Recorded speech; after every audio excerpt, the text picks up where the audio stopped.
continuamos con la guía de práctica clínica correspondiente al diagnóstico y tratamiento de la hipertensión arterial sistémica en pacientes adultos mayores, actualización 2017.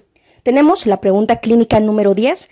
¿Cuáles son las recomendaciones específicas para la prescripción y cuáles son los efectos adversos más frecuentes de los fármacos antihipertensivos? Y bueno, aquí tenemos principalmente los fármacos antihipertensivos que se van a estar utilizando como primera línea en pacientes adultos mayores con diagnóstico de hipertensión arterial sistémica.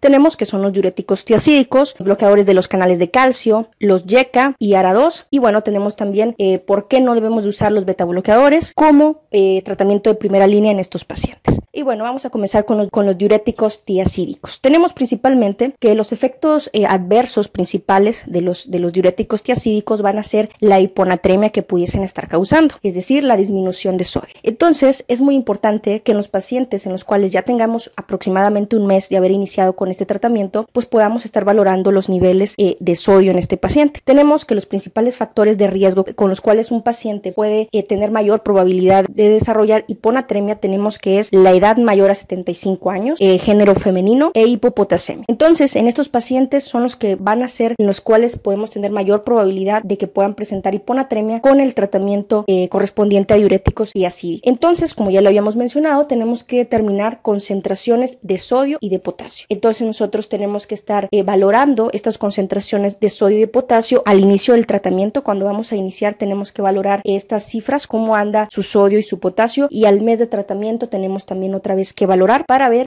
si tenemos que ajustar dosis o si el paciente se encuentra tolerando de manera adecuada la dosis con la cual iniciamos el tratamiento. Entonces tenemos también que es muy importante que no solamente valoremos el sodio y el potasio, sino que también tenemos que valorar los niveles de glucosa, los niveles de ácido úrico, los niveles de sodio y de potasio, como ya lo mencionamos, y los lípidos de nuestro paciente. ¿Por qué? Porque el tratamiento con diuréticos tiazídicos se asocia a descontrol metabólico, hiperuricemia, diabetes mellitus de reciente inicio e hipercolesterolemia. Entonces tenemos que estar pendientes de todos estos datos cuando estamos usando diuréticos tiazídicos en nuestros pacientes adultos mayor con diagnóstico de hipertensión arterial sistémica. De la misma manera también tenemos que estimar la tasa de filtrado glomerular, que esto es algo muy importante, y sobre todo en pacientes que estén presentando hiperuricemia. Esto con el fin de poder ajustar la dosis o en determinado momento de suspender el tratamiento. Por otro lado, tenemos también que los diuréticos de ASA y los diuréticos antagonistas de los receptores de aldosterona van a estar indicados principalmente en pacientes que se van a encontrar cursando con hipertensión arterial sistémica más insuficiencia cardíaca o en pacientes con hipertensión arterial sistémica más insuficiencia renal que esté cursando con sobrecarga hídrica. Entonces es en estos pacientes en los cuales vamos a estar usando los diuréticos de ASA, como puede ser la furosemida, o diuréticos antagonistas de los receptores de aldosterona, como puede ser la espironolactona, por mencionar algunos ejemplos. Por otro lado, tenemos a los bloqueadores de los canales de calcio, los cuales, bueno, su principal efecto adverso pues es que pueden ocasionar en nuestro paciente reflujo gastroesofágico. Entonces, por este motivo es muy importante que primordialmente o principalmente no indiquemos estos fármacos a nuestros pacientes durante la noche o antes de dormir, esto con el fin de evitar el reflujo gastroesofágico que pudiese estar presentando. También tenemos como efecto adverso la hipertrofia gingival y la enfermedad periodontal. También tenemos que en pacientes que se encuentren cursando con enfermedad prostática es muy probable que se aumente la nicturia y la poliuria al estar utilizando bloqueadores de los canales de calcio. Por otro lado, también tenemos que vigilar que no se presente edema en los miembros inferiores o úlcera en los pacientes en los cuales estemos utilizando los bloqueadores de los canales de calcio, que pudiesen ser de los efectos adversos que se pudiese estar presentando con mayor frecuencia y de los cuales tenemos que poner especial atención. Entonces tenemos que los bloqueadores de los canales de calcio se están recomendando en pacientes que estén cursando con aterosclerosis asintomática, con enfermedad arterial coronaria, en pacientes también que estén cursando con enfermedad arterial periférica, antecedentes o presencia de evento vascular cerebral, en pacientes con demencia vascular, enfermedad renal en etapa G3A, y que se encuentran también contraindicados, una contraindicación a otro fármaco antihipertensivo o una reacción adversa a otro tipo de fármaco, bueno, pues entonces los bloqueadores de los canales de calcio podrían ser una buena opción para tratar a nuestro paciente adulto mayor con diagnóstico de hipertensión arterial sistémica. Y bueno, como lo mencionábamos en la parte de los efectos adversos, teníamos que vigilar la cuestión del edema o la presencia de edema o de úlceras en miembros inferiores de los pacientes que estemos tratando con bloqueadores de calcio. Y bueno, tenemos que en caso de edema de miembro inferior podemos agregar un YECA o un ARA2 a dosis bajas. Y esto es con el fin de poder reducir ese edema que se haya producido como efecto adverso de los bloqueadores de los canales de calcio. Entonces la solución al edema, bueno, es añadir o agregar un YECA o un ARA2 a dosis bajas. Tenemos también que evitar el uso de diuréticos en estos pacientes con el fin de evitar el edema. Entonces tenemos que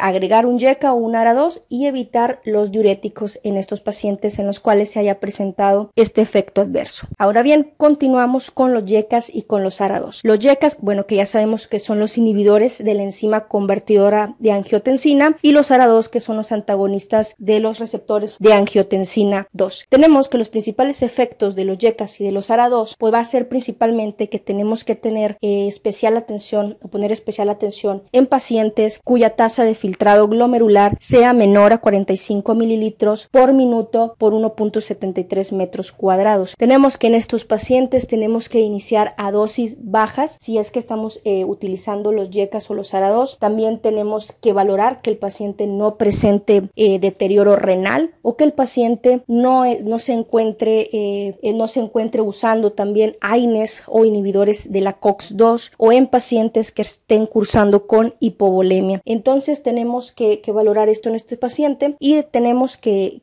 la tasa de filtrado glomerular correspondiente al deterioro renal, pues tenemos que evitar el uso de estos fármacos en pacientes cuya tasa de filtrado glomerular sea menor a 30 mililitros por minuto por 1.73 metros cuadrados. Entonces, a su vez, también tenemos que estos fármacos se van a encontrar contraindicados en pacientes que tengamos sospecha de estenosis de la arteria renal. También tenemos que estos fármacos pueden ocasionar riesgo de hiperpotasemia. A su vez, también tenemos que estos fármacos pudiesen estar ocasionando riesgo de hiperpotasemia, y bueno, pues nos tenemos que encontrar evaluando la tasa de filtrado glomerular al mes en los pacientes en los cuales estemos utilizando estos fármacos. También tenemos que la reducción de dosis o suspensión temporal de estos fármacos se puede dar en los siguientes casos: en pacientes que se encuentren cursando con hipovolemia, entonces tenemos que reducir dosis o suspenderlo de manera temporal, o en pacientes en los cuales se esté administrando contraste intravenoso, y en pacientes que tengan preparación intestinal para procedimientos diagnósticos en colon. Entonces es en estos pacientes o en estos casos en los cuales debemos de reducir la dosis o suspender de manera temporal la indicación de YECAs o ARA2 en estos pacientes. Ahora bien, tenemos que en los pacientes en los cuales se nos recomienda usar YECAs o ARA2, pues va a ser en pacientes que se encuentren cursando con insuficiencia cardíaca, en pacientes que tengan disfunción sistólica severa del ventrículo izquierdo, en pacientes que se encuentren cursando con hipertrofia del ventrículo izquierdo, en pacientes con enfermedad renal,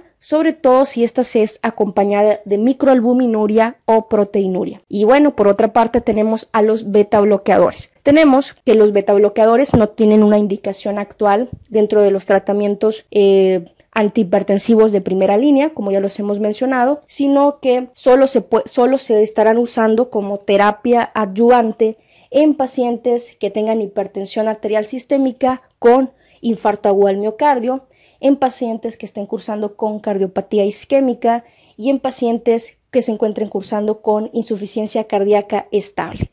Tenemos que los efectos adversos más frecuentes de los beta bloqueadores pueden ser depresión, disfunción sexual, dislipidemia y alteraciones en la glucosa plasmática. Y bueno, pues entonces hasta aquí tenemos lo que vienen siendo los antihipertensivos de primera línea utilizados en los adultos mayores con sus principales efectos adversos.